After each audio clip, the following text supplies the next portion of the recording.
They came when Earth was unprepared, when our nations were fractured by greed, borders, and lies. We didn't even know their name at first. They didn't announce themselves. No flashing lights, no diplomats, no message of peace, just fire, noise, and cold steel from the sky.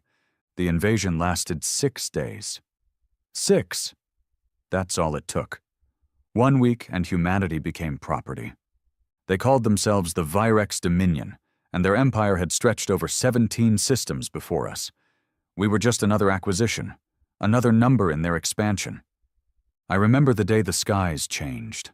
I was fixing a broken turbine out in the Colorado Plains.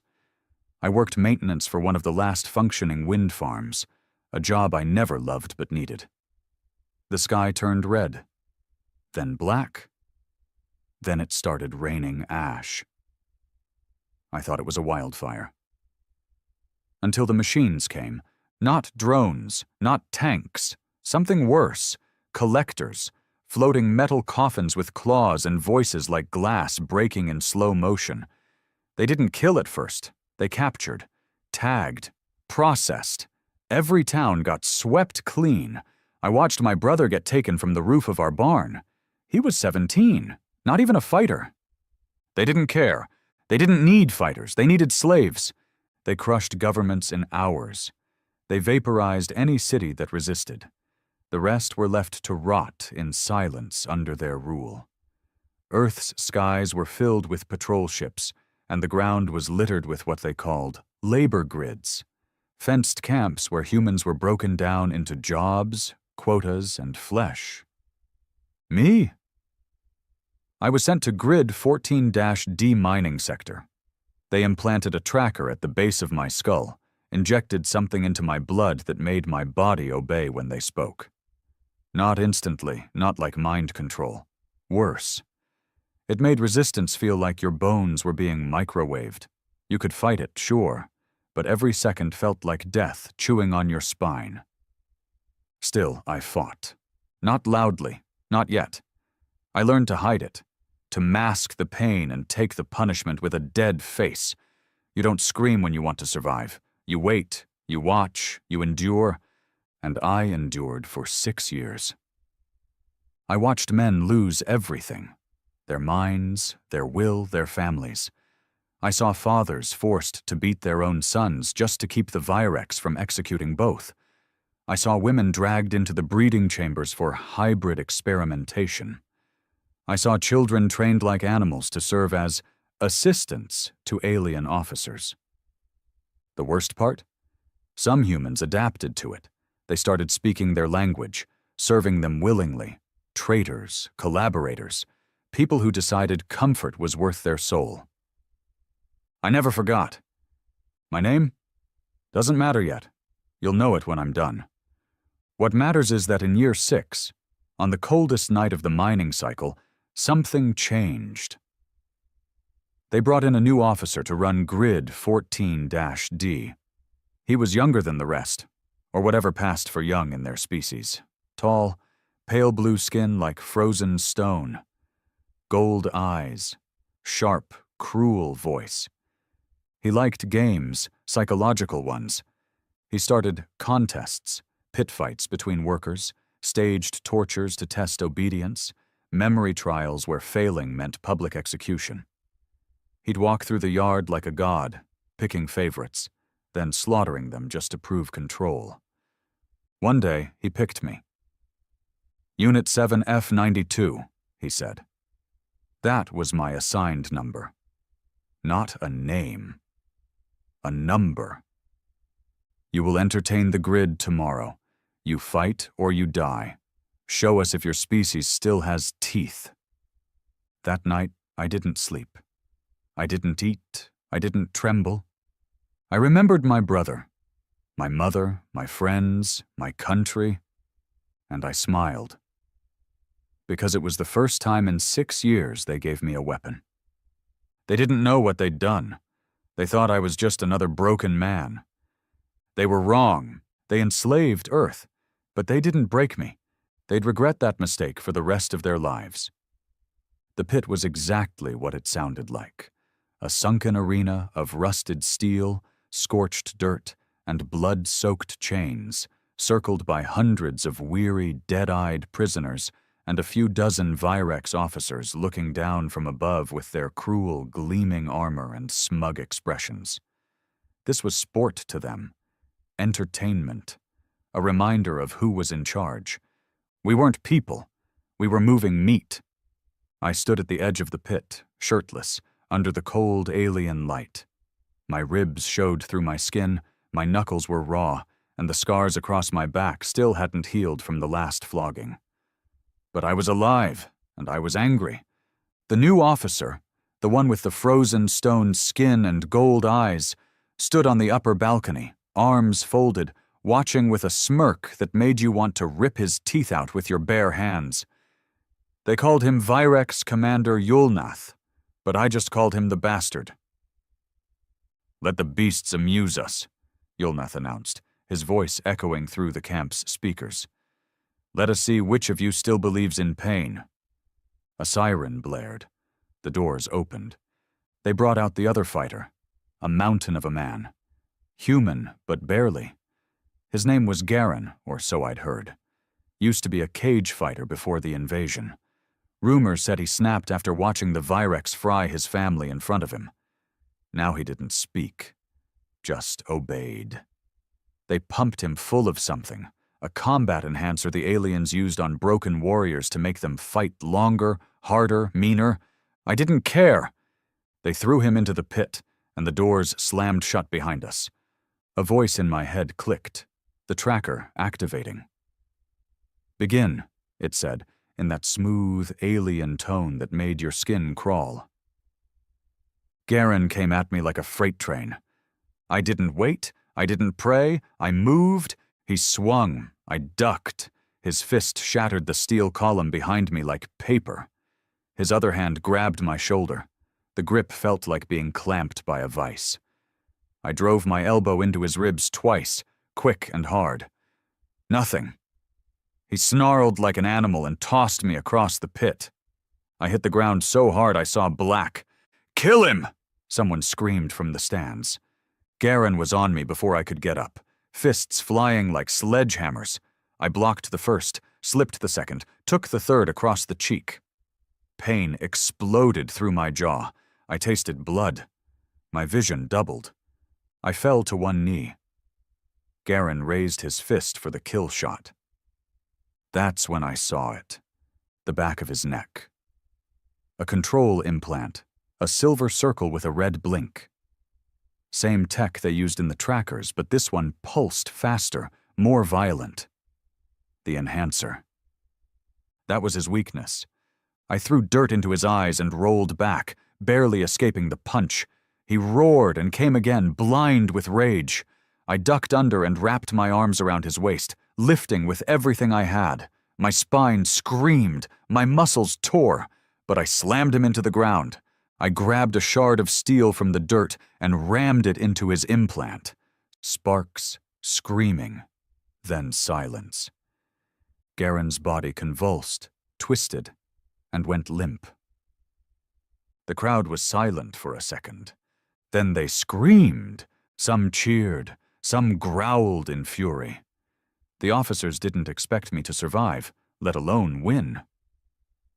Yulnath narrowed his eyes, lips pressed into a thin line. I stood over Garen's body, chest heaving, blood dripping from my mouth. I looked up at Yulnath and didn't blink.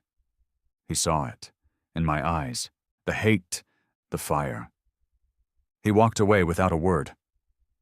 The guards dragged me back to my cell. If you could call a 10 by 10 hole in the wall a cell. They didn't patch me up. No food, no water, just darkness, and the echo of blood still pumping in my ears. That night, I couldn't sleep. Not from pain. I was used to pain. But from the idea that had finally grown roots. I killed their enhanced fighter. I didn't just survive. I exposed the weakness in their tech. I cracked their invincible drug. They'd made a mistake letting me live. And I was going to make them choke on it. Over the next few weeks, I was thrown into the pit again. And again. always against monsters, both alien and human, pumped with chemicals, sharpened by pain, dead behind the eyes. And I killed every single one of them. Not just with fists, with tactics, with patience. I learned to read their enhancements. I found the rhythms, the blind spots, the vulnerabilities the Virex thought we were too primitive to notice. Each victory bought me more attention, from the guards, from the prisoners, from Yulnath. One night, after my 5th kill, Yulnath came to my cell. He didn't knock. Didn't speak at first. Just stood there, watching me through the bars. "You're not like the others," he finally said. I didn't answer. "You're not broken," he continued. "That's a problem." I smiled. "So fix it." He leaned closer. "I could erase your mind, rewire you, make you beg to serve. But I'd rather use you." I spat blood at his feet. He didn't flinch. "You'll regret that," he said, voice low. I already did. Regret was useless. I'd buried mine years ago with my brother. But I knew something now. Yulnath was afraid. Not of me, not yet, but of what I represented. A fracture in their perfect control. A reminder that humans weren't as docile as they wanted. They'd taken everything from us. And still, we bled with purpose. That night, I made contact. His name was Cray, just a kid when the invasion started. He was the one who cleaned the pit after each fight, a quiet ghost with fast hands and quicker eyes. He'd seen me fight, watched how I moved, and he believed. "I know someone," he whispered through the vent beside my cell. "A woman. Used to be with Earth Resistance. What's left of it? She's hiding out past the old metro ruins." "There's no resistance left," I muttered. He leaned closer. "There is now." That was the spark. Over the next month, I worked both ends. In the pit, I gave the Virex what they wanted: blood, violence, showmanship. They paraded me like a prize dog, called me the Earth Butcher. I smiled when they said it, because I knew I wasn't killing for them. I was building a legend, one that would spread through the grid like wildfire, one that would remind every caged soul that we weren't dead yet. Meanwhile, Cray smuggled parts: wire, metal, data chips, old communication modules. Piece by piece, I rebuilt a transmitter in the walls of my cell, using scraps from broken equipment and forgotten tech the Virex had abandoned. It wasn't perfect, it was dangerous, but it worked. And on the 61st day, I heard a voice crackle through the static. "This is Commander Aldra, Earth Resistance Channel 7. Who is this?" I stared at the transmitter, heart hammering. "My name doesn't matter," I said, "but I've been killing their champions, and I'm not done yet." Static, then. "Say that again." I said, "I'm not done yet." Pause, then a long, shaky breath. "Jesus Christ," she whispered. "We thought everyone in 14D was gone." "We're not gone, just buried. But we're still breathing. You want a war?" She didn't hesitate. Always. It wasn't about saving the world anymore. It was about burning theirs to the ground. Grid 14-D was going to be the first domino, but it wouldn't fall with speeches or peace talks. Number It would start the way Earth had ended. With fire. By the time I was thrown into the pit for the 7th time, I wasn't afraid anymore. I wasn't even angry, not in the same way. Anger was loud. It burned fast and died young. What I had now was colder, sharper. It didn't flare, it cut. They called this one the Beast, not a man, not even close, a hybrid, half human, half Virex, a product of their genetic experiments. He had no name, no voice, just claws for hands and dead black eyes. He didn't fight for freedom. He fought because they'd made him believe that killing was the only way to be useful. This time the crowd wasn't just Virex. There were humans, too. Collaborators. You could tell by the way they dressed. Cleaner clothes, fewer bruises, and always that nervous smile they wore around their masters, like they were trying to convince themselves they belonged. When I entered the pit, someone yelled, "Rip him open!" And it wasn't one of the aliens. That was fine. That was expected. The brainwashed were just another part of the machine. But the moment the gate clanged shut behind me, I whispered under my breath, "Time to break something." The fight lasted less than 5 minutes. The beast came fast, faster than anything I'd seen before, and tore through the steel divider like it was paper. He tackled me so hard I thought my spine cracked. But I moved with it. I let him carry me to the ground, rolled under his swing, and drove a sharpened shard into the joint of his shoulder. He didn't scream. He didn't even flinch. But he paused. And that was enough. I grabbed the side of his head and slammed it into the steel barrier twice. Something cracked. A tooth, maybe. His or mine, didn't matter. Blood splattered the wall. Not his. Mine. He was stronger. Bigger. Modified. But he wasn't angry. Not like me. Not like a man who watched his world get choked to death. I drew him in close again, close enough to smell whatever chemicals pumped through his skin, and drove my knee into his stomach hard enough to make a normal man vomit blood. He didn't move. So I whispered right into his ear, "You were born in a lab. I was born in war."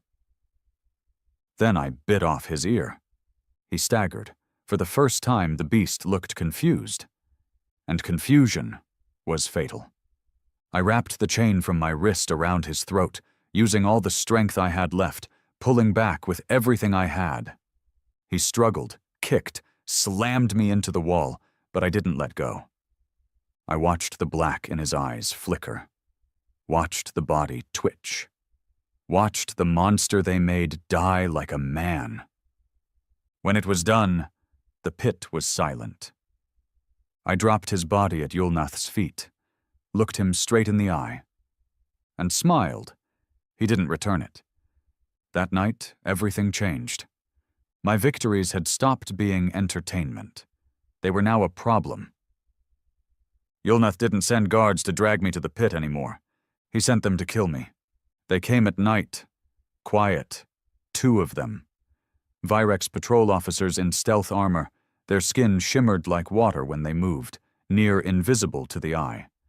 But not to the ear. Not to someone who hadn't slept soundly in 6 years. I waited behind the door, broken pipe in hand. The first one walked in. I hit him so hard his helmet cracked down the middle. His partner fired a stun bolt, missed by an inch. I tackled him, slammed his head into the concrete floor until the lights in his suit went out. Then I stripped their armor. Cray arrived 10 minutes later. He looked down at the bodies and said, "You're out of your mind." I nodded. That's the plan. I put on the armor. It didn't fit perfectly, but it worked well enough. The cloaking field flickered a bit on the edges, but unless you were looking hard, you wouldn't notice. I walked straight out of my cell block at dawn. Past guards, past prisoners, no alarms, no alerts. The key wasn't being invisible, it was belonging. I didn't run, I didn't hide, I walked like I owned the place. My first stop was the comms tower. Cray had mapped out the old access tunnels weeks ago, back when he was cleaning blood off the pit floors. He knew where the guards rotated, knew when the surveillance loops restarted. Inside the tower, I didn't look for weapons. I looked for data. I copied every blueprint, every schedule, every weakness into a black drive the Resistance had sent me via the old transmitter. I uploaded it through the pipeline. 20 minutes later, Aldra responded. "We see it. Confirming positions." I took a breath. Ready for step 2. Step 2 was fire. I didn't have an army, but I had the blueprints to every guard station, every security checkpoint, and every airlock on Grid 14D, and now I had their armor. That night, I returned to my cell just in time for lights out. The other prisoners didn't notice. The guards didn't question it. The next morning, 5 explosions ripped through the grid simultaneously. Cray had planted them. 1 at the water reserve, 1 in the mess hall, 1 in the mech bay, 1 in the outer fence circuit, and 1 right under Yulnath's private quarters. It didn't kill him, but it shook him. The first real human-led attack since the Virex took Earth. The next few days were chaos. The Virex locked down the grid, executed 10 prisoners for suspicion of rebellion, whipped another 20 in public, cut food rations in half, added patrols, shut down the pit fights. I stayed quiet, hidden, watching. And then, the best part, whispers began to spread. They called me the ghost of Grid 14.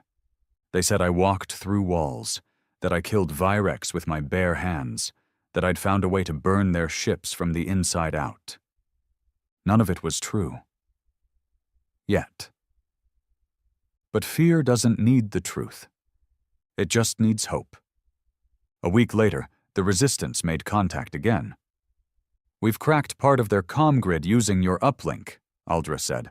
"We're building a strike team." I shook my head. "You won't need one." "Why?" "Because by the time you get here, there'll be no one left to save."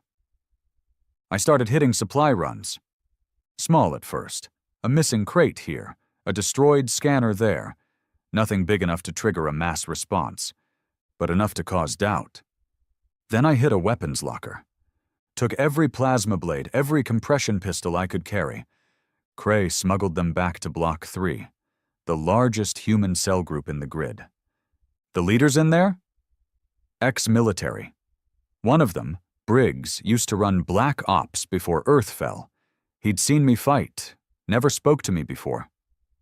After the weapons drop, he walked right up to me in the tunnels and said, "You're serious about this?"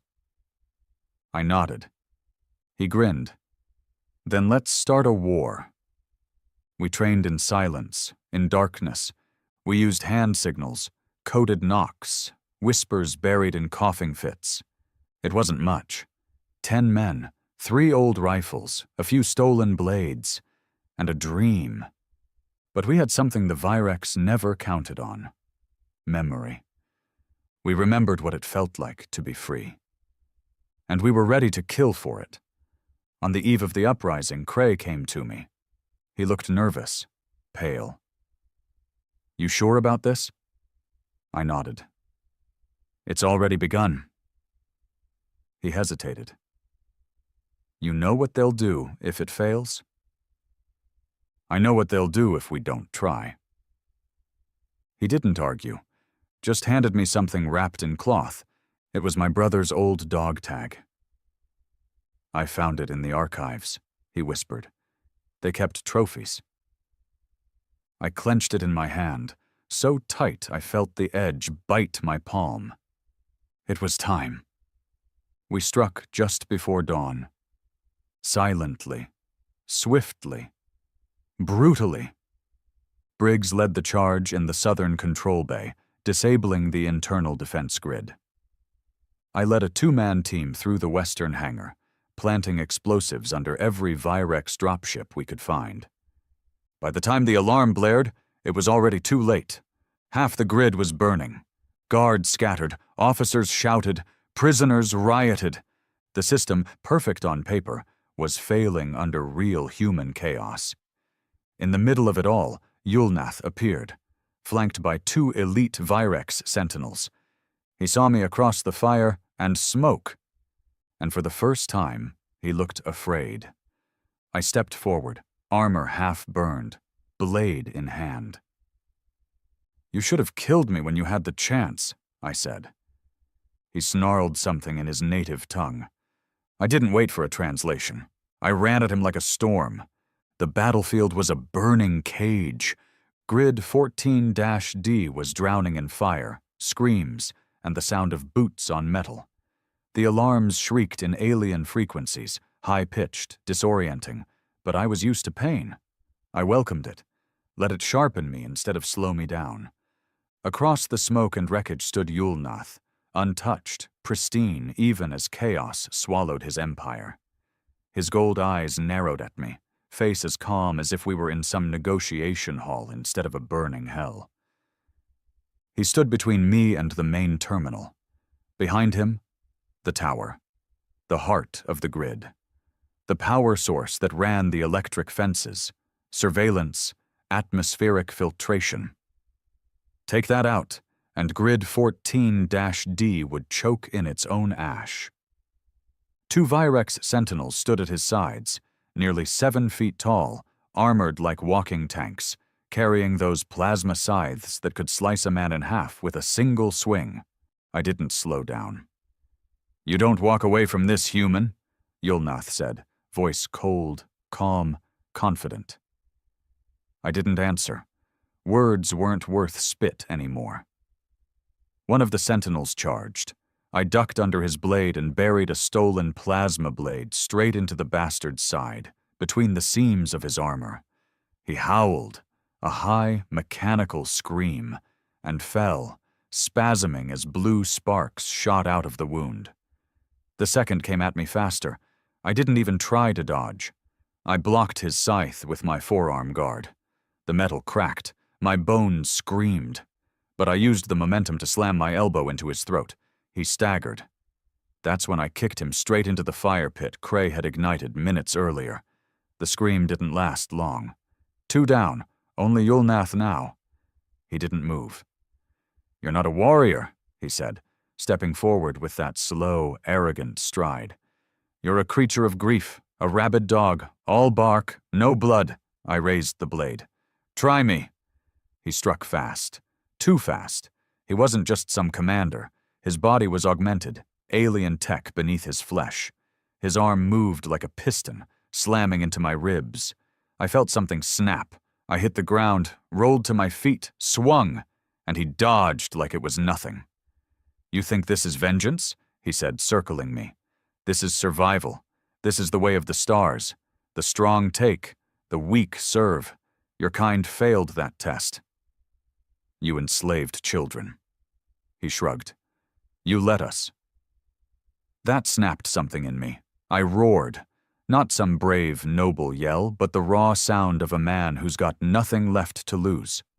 I lunged at him, tackled him to the ground, slammed my fists into his face again and again. The first blow cracked his mask. The second broke skin. The third made him bleed. Blue blood. Alien. Thicker than ours. He threw me off with a burst of force from some kind of subdermal implant. I flew into the wall. The metal dented. My vision blurred. But I got back up. Bleeding. Limping. Laughing. "You bleed," I said. "That's enough."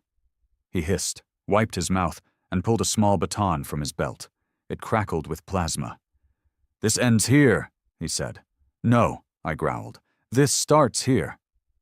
We fought like monsters, not like soldiers, not with honor, with fury. He stabbed. I countered with broken glass. He cracked my skull with his baton. I bit into his neck like an animal. We fell into the wires, the control panels, the ash and sparks and ruins of everything they built. He hit me so hard my ears rang. I smashed his arm so bad the bone showed through the muscle. Every hit hurt. Every second lasted an eternity, but I wouldn't stop. Because I saw something in his eyes now, behind the anger, beneath the arrogance. Fear. Not fear of death. Fear of failure. Fear of losing control. Because he knew what I was. Not a warrior, not a rebel, a spark. And if I survived, that spark would become a fire they could never put out. By the end of it, we were both on the floor, bleeding, wheezing. I dragged myself to the control terminal. He tried to stop me, grabbed my ankle, but I turned and stomped his hand until I heard the bones crush. Then I looked him dead in the eyes. "This is for my brother." and I smashed the override.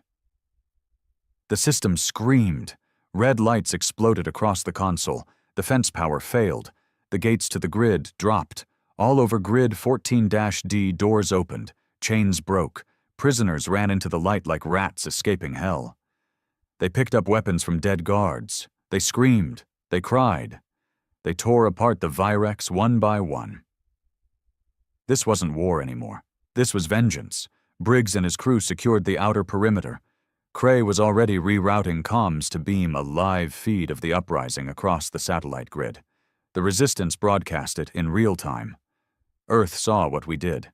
We weren't just surviving anymore. We were fighting back. I left Yulnath alive. Barely. He lay in the rubble, half conscious, bones shattered, mouth leaking blood.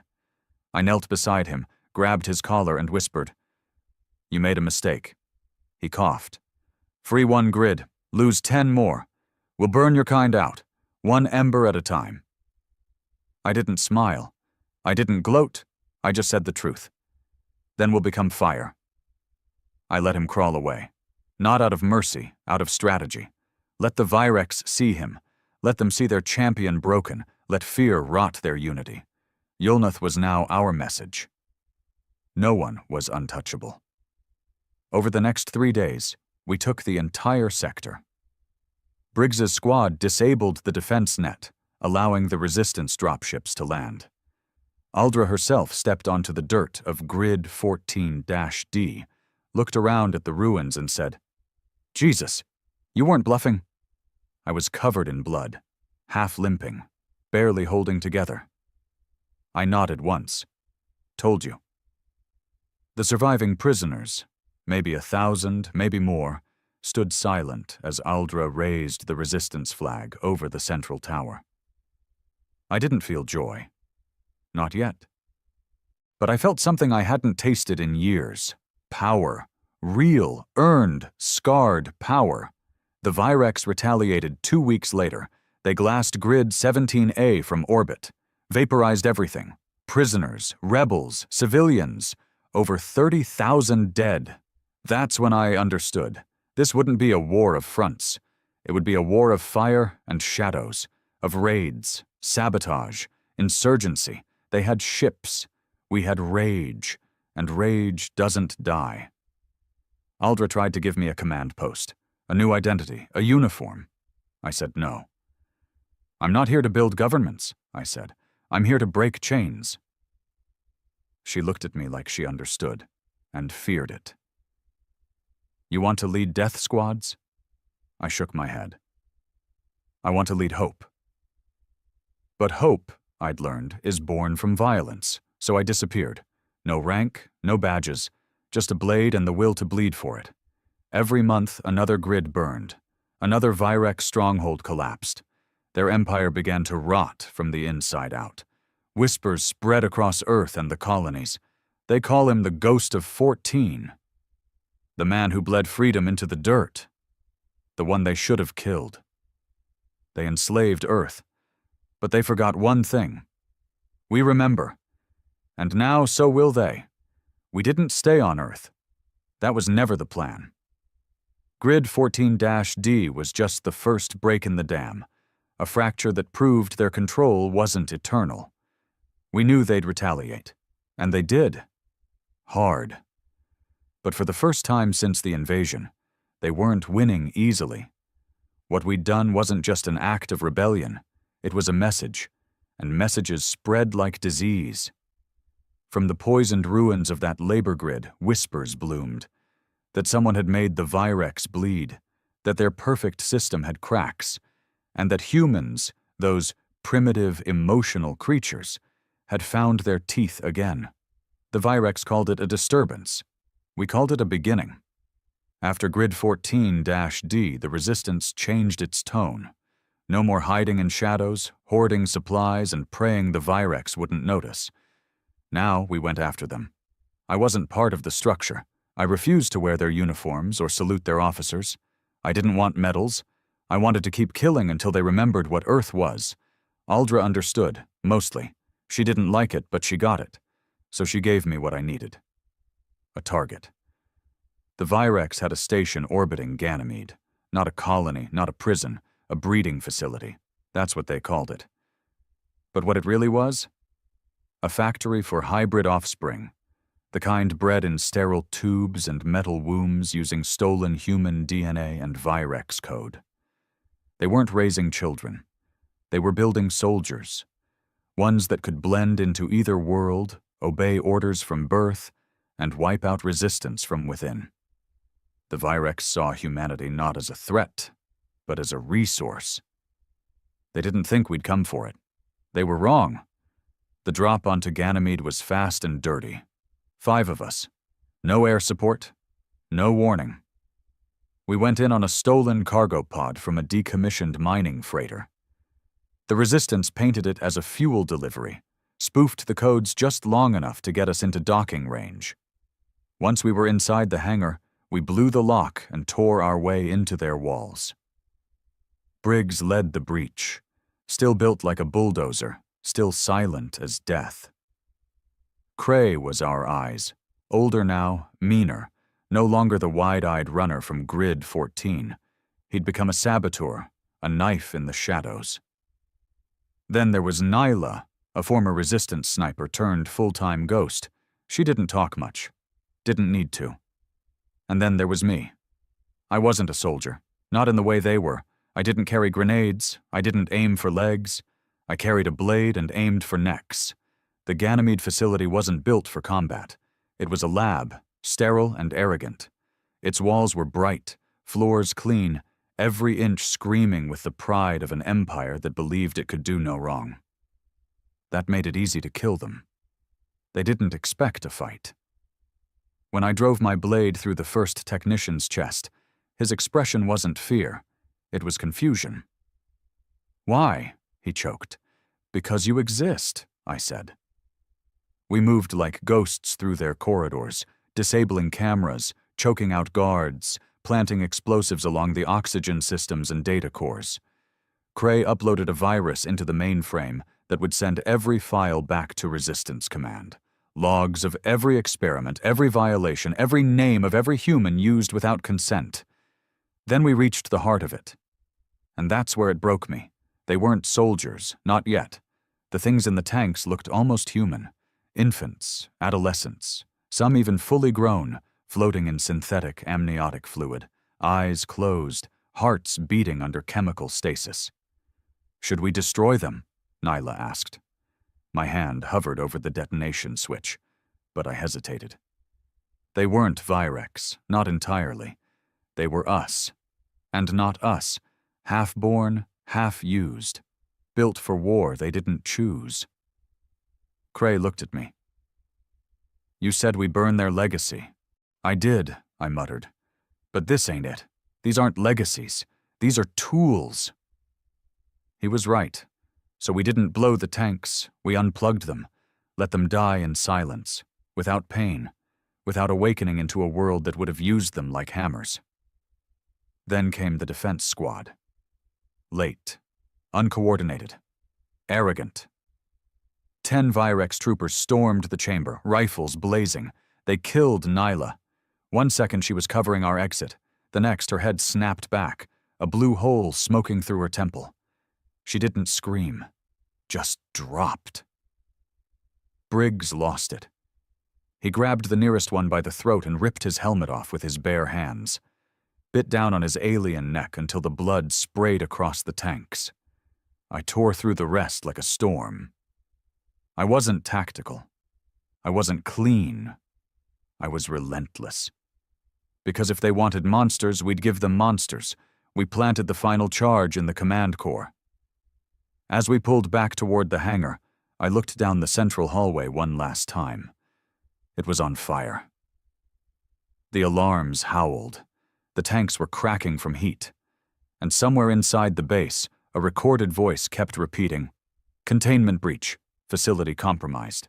I walked out of that place with blood on my hands, smoke in my lungs, and one clear message in my head. We weren't done. The broadcast from Ganymede shattered the Virex propaganda. They'd always painted us as savages, uncivilized remnants of a failed planet. But now the footage of their perfect lab, burning, broken, overrun, was all over the system. Their allies began to question them. Their subjugated worlds began to whisper. And the humans still trapped across the stars? They began to hope. That's when they put a bounty on my head. 50,000 credits, then 200, then a full planetary amnesty for any collaborator who turned me in. They didn't use my name. They just called me the Scourge. It was funny. They thought that label would shame me, but all it did was prove me right. Aldra begged me to come back, said I was too valuable, that we could build something together, an actual future, not just wreckage. I told her she was dreaming. There's no future yet, I said. Not until we finish the past. She tried to argue, but I cut the signal. Because I wasn't fighting for governments, or utopias, or political manifestos. I was fighting for every scream I heard behind those fences, for every name they erased, for the dignity they stole. You can't vote your way back to that. You have to take it. 1 month later, we hit a Virex diplomat convoy en route to Tau Ceti Prime. No survivors. 2 weeks after that, we intercepted a transport vessel carrying 3,000 Earth prisoners. We liberated it, armed them, sent them back to their colonies with weapons and training. The war wasn't tactical anymore. It was feral. We were taking back the stars 1 wound at a time. They sent hunters after me. Kill squads, cybernetic trackers, mind-enhanced assassins. Some of them were human. Brainwashed collaborators with shiny tech and sad eyes. They all died because they'd forgotten something simple. A human with nothing left to lose is the most dangerous thing in the universe. The galaxy was waking up, not because of armies, but because of rage, and rage spreads. The Virex called it Carthalon. To them, it was sacred, their cradle, the jewel of their empire. A planet wrapped in platinum spires and cities that touched the clouds. Every citizen there believed they were the chosen species, destined to tame the galaxy. It had never seen war, not in thousands of cycles, not until now. We didn't plan to invade it. That wasn't the point. You don't conquer a world like Carthalon. You infect it. You make them feel what we felt, that twitch of helplessness, that realization that your skies no longer belong to you. You don't win with armies. You win with nightmares. The resistance had intelligence, scattered reports from intercepted transmissions, small rebellions on slave worlds, outposts going dark. But they didn't believe Carthalon could be touched, too fortified, too advanced, too sacred. I disagreed. So I stole a ship, an old Virex courier vessel. Fast, small, blacked out with cloaking foam and engine dampeners, enough to slip past outer patrols. Cray came with me. He always did. "Are we really going to the capital?" he asked as we prepped in silence. "No," I said. "We're going to haunt it." The plan was suicide, and we both knew it. 1 ship, 2 people, against an entire planet. But we weren't there to survive. We were there to make a point. We entered Carthalon's atmosphere under the shadow of a cargo cruiser. Their orbit traffic was thick. Thousands of vessels moving between stations, civilian transports, military ships, trade freighters. We rode underneath one of them like a parasite, clinging to its signal pattern. The surface was dazzling. Too clean. Too symmetrical. No graffiti, no broken glass, no scars. They lived like gods. But gods don't bleed easily. You have to rip them open. We landed in the outskirts, a docking bay meant for maintenance crews. Cray disabled the bay's camera loop using one of the Virex neural jacks we'd salvaged from Ganymede. We exited the ship in stolen uniforms, cold, silver armor with a reek of antiseptic and arrogance. I kept my face covered. I couldn't risk being recognized. Not here. Not yet. We moved through the city's lower sectors like shadows. Even down there, in the underbelly of the capital, the air was sterile. Every block was monitored. Every wall shined. The Virex didn't believe in chaos. They engineered control, which made it all the more satisfying to break it. Our first target was the Archive Hall, the most sacred database in their empire. It wasn't just a library. It was a museum of their dominance, every war they'd won, every species they'd crushed, every culture they'd dissected and cataloged like insects in jars. And in one of those archives, Earth, an exhibit labeled Primitive Biped, Homo sapiens. Inside, there were holograms of our cities before the invasion, our languages dissected like code, our resistance mocked in pristine, animated reconstructions. There were trophies, too. A child's shoe from Grid 12A, a soldier's torn flag, a journal page with the words, "Don't forget who we are." I stared at that journal for a long time. Then I set the entire room on fire. It wasn't stealthy. It wasn't surgical. It was loud. Flames tore through the archive hall, consuming records, glass cases, and history itself. Cray uploaded a virus into their internal servers that scrambled data across their entire archive network. They wouldn't just lose information. They'd lose pride. We escaped into the lower tunnels. The planet's underbelly ran on tram systems and service shafts. Cray knew how to navigate them. He memorized systems the way I memorized scars. But they were on us fast. Patrol units, armored drones, orbital alerts. They'd found the fire. They just didn't know where the match had gone. Cray got hit. We were trying to cross a transfer platform when the drones caught up. A railgun round caught him in the gut, lifting him off his feet and slamming him into a wall. He screamed once, then grit his teeth so hard I thought they'd break. I dragged him into a cargo crate and patched him with coagulant foam. He was pale. "Go," he muttered. "No. Don't waste this," he said, gripping my arm. "You said it yourself. They need to feel it. Make them feel it." His blood soaked my hands. I nodded. Then I left him there. Because Cray wasn't begging. He was commanding. I made it to the central spire. It wasn't just a government building. It was a symbol, a tower of silver and crystal that pierced the sky like a needle. The higher you went, the more powerful the people became. That's where their high voice lived, the closest thing the Virex had to a ruler, a creature of old blood, cybernetically extended life, and arrogance thick enough to choke on.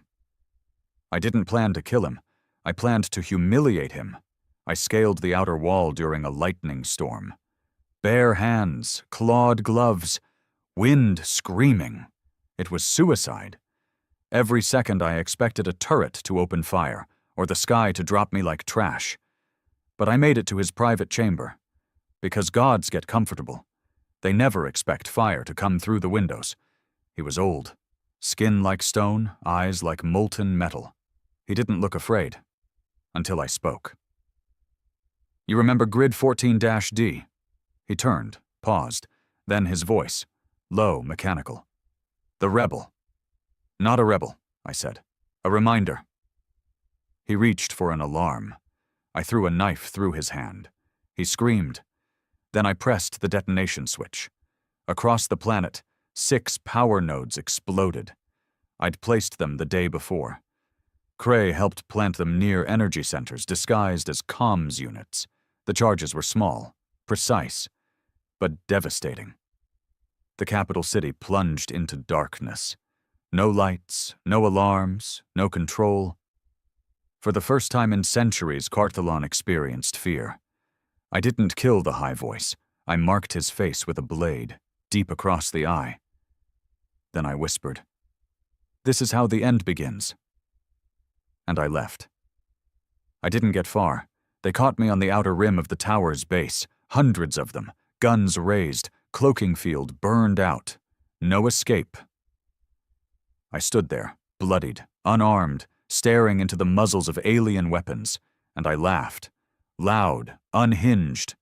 Because they didn't understand. It wasn't about me anymore. It was about the echo.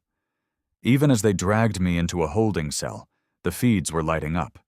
The archive fire had spread. The explosions had crippled their communications grid. The resistance was already broadcasting the news across the outer colonies. Carthalon wasn't untouchable. Their god had bled.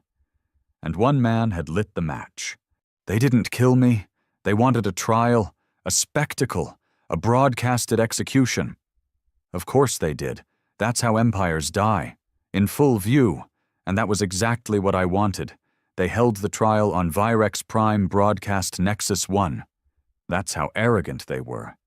They didn't want revenge quietly, behind prison walls or inside some military tribunal. No, they wanted a spectacle. A purge wrapped in legal robes and perfect imperial grammar. The kind of show that tells every subject world, don't get ideas. This is what happens when you disobey. I was the message, and I planned to ruin it. They chained me to a steel platform in the center of a sterile white chamber, surrounded by Virex officials, diplomats, generals, and cameras. Thousands watched from behind armored glass. Millions more watched from their homes across the stars.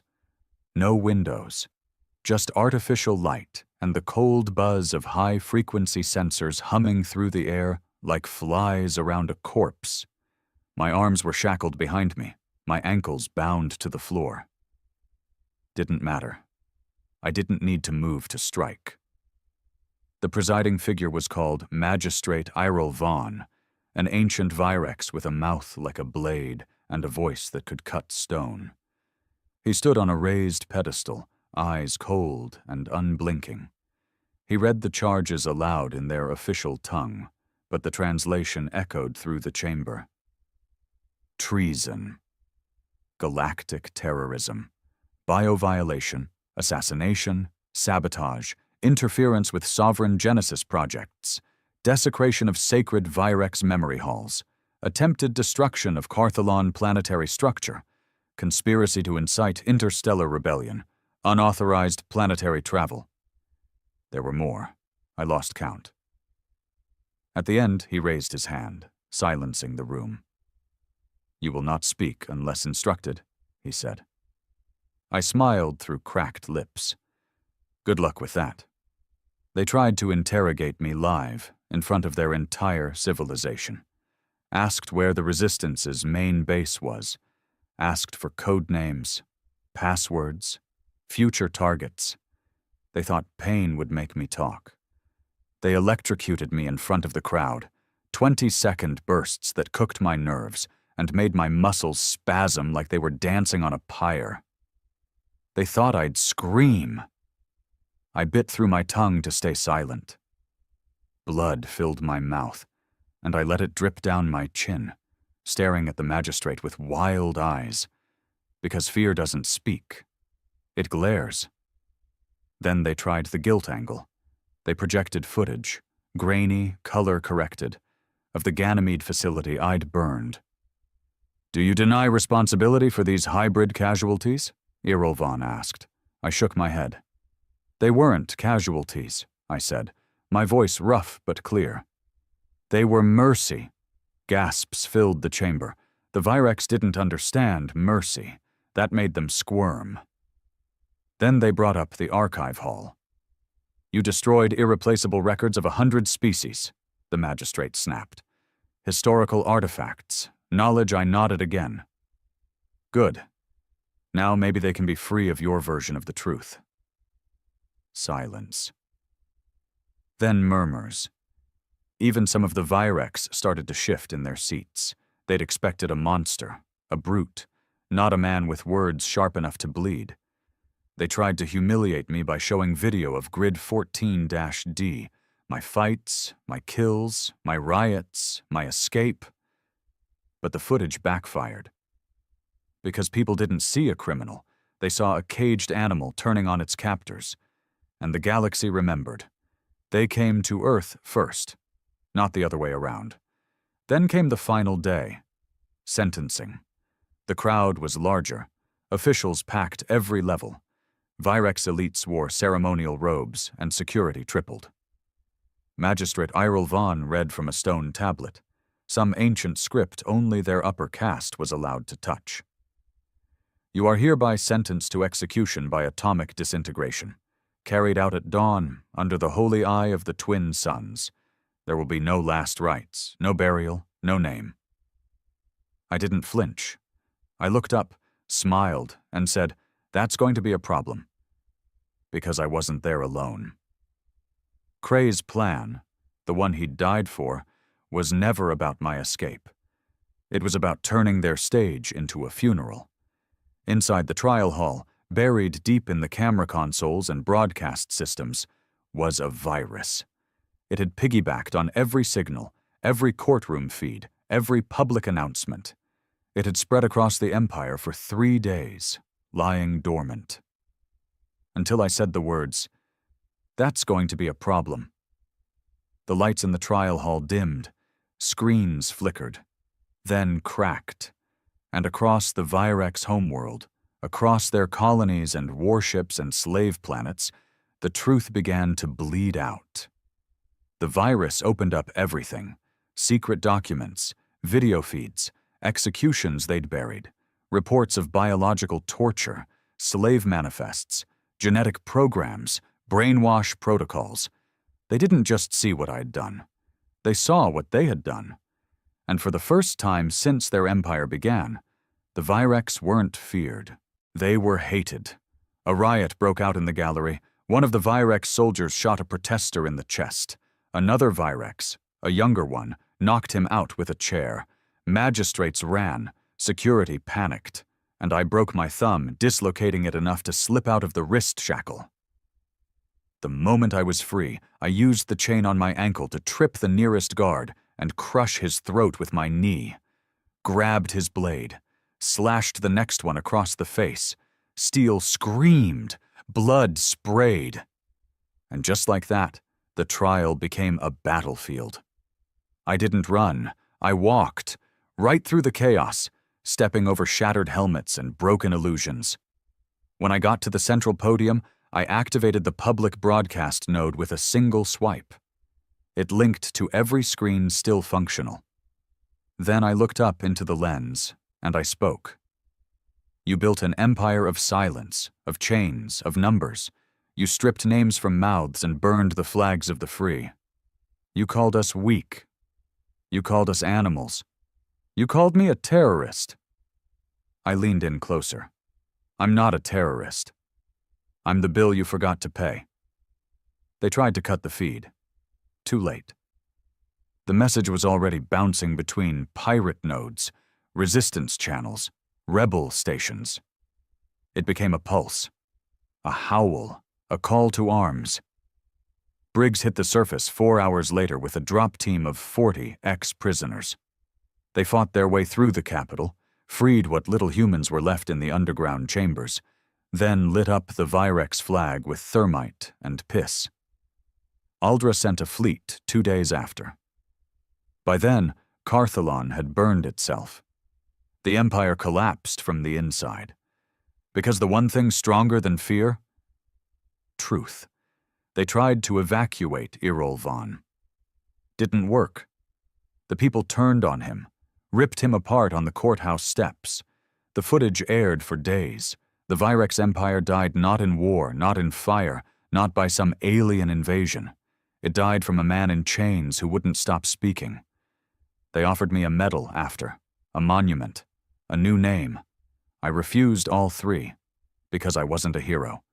I was just the first one who didn't forget. The war ended quietly.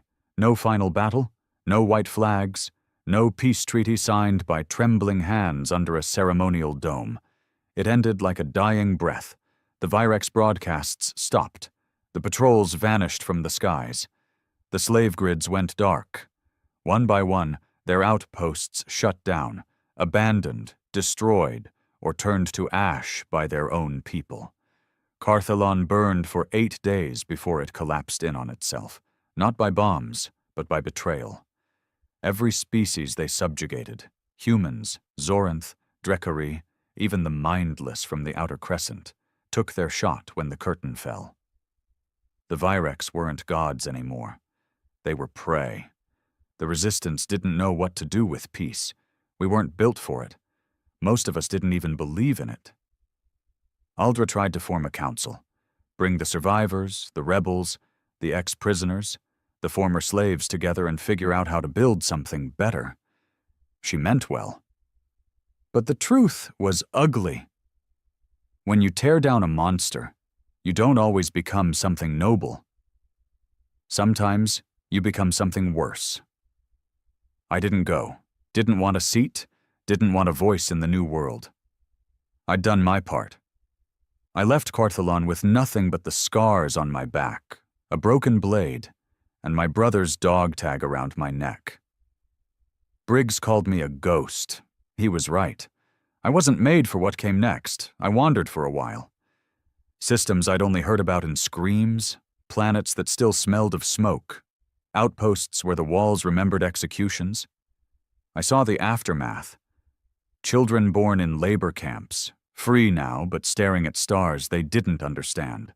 Towns where people cheered the end of the war and then killed each other over scraps a week later. We had broken the cage. But freedom is a beast. It doesn't stay on a leash. And not everyone knows how to live with it. I stayed out of it until I reached New Terra, one of the first colony worlds the Resistance had claimed. An old mining rock turned settlement, promising, clean air, deep soil, hopeful banners. They named the central city Unity, typical. The first thing I saw was a statue, a man, shirtless, scarred, holding a broken chain in one hand and a blade in the other. My blade, my posture, my face, it was me, bigger, stronger, more noble than I'd ever been. The plaque read, "The Scourge, he who broke the Empire." I stood there for a long time. Then I laughed, not because it was funny, but because they'd done exactly what the Virex did, turned a man into a symbol. And symbols? They don't bleed. I found Cray's sister living in a tent just outside the food rations queue. She was thin, ragged, half-starved. Her son wore shoes made from salvaged armor padding. She didn't recognize me at first, not until I handed her the data stick Cray had encoded before Ganymede. Inside it was everything: resistance locations, escape tunnels, survivor lists, supply caches.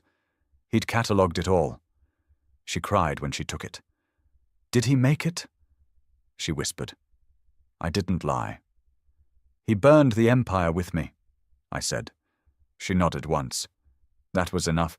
I could have stayed. They would have built me a house, put me on the council, given me a role, a name. But that was the problem.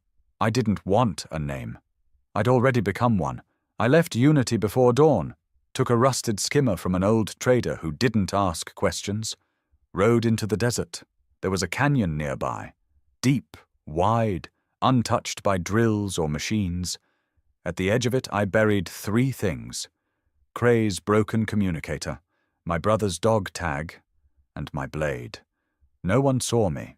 No one needed to. The galaxy moved on. It always does. The Resistance fractured. Some systems wanted independence, others wanted revenge. A few tried to mimic the Virex, just with different uniforms. The irony was enough to make you choke. Aldra sent me messages. At first, once a month, then once a year, then never again. She understood, eventually. There are still battles out there, colonies that need rebuilding, pirates who prey on the weak, people who think the fall of the Virex was just an opportunity for a new kind of empire. But they're learning, because sometimes when things go wrong, they hear a name whispered in fear, a name they thought was gone, the Scourge, the Ghost, the man from Grid 14. I don't show my face anymore, just leave signs, wreckage, ash. Freedom comes at a cost, and I'm still out here collecting it. Because vengeance may end the war, but justice never sleeps, and I'll never forget what they did. Not until the stars forget my name. And maybe not even then.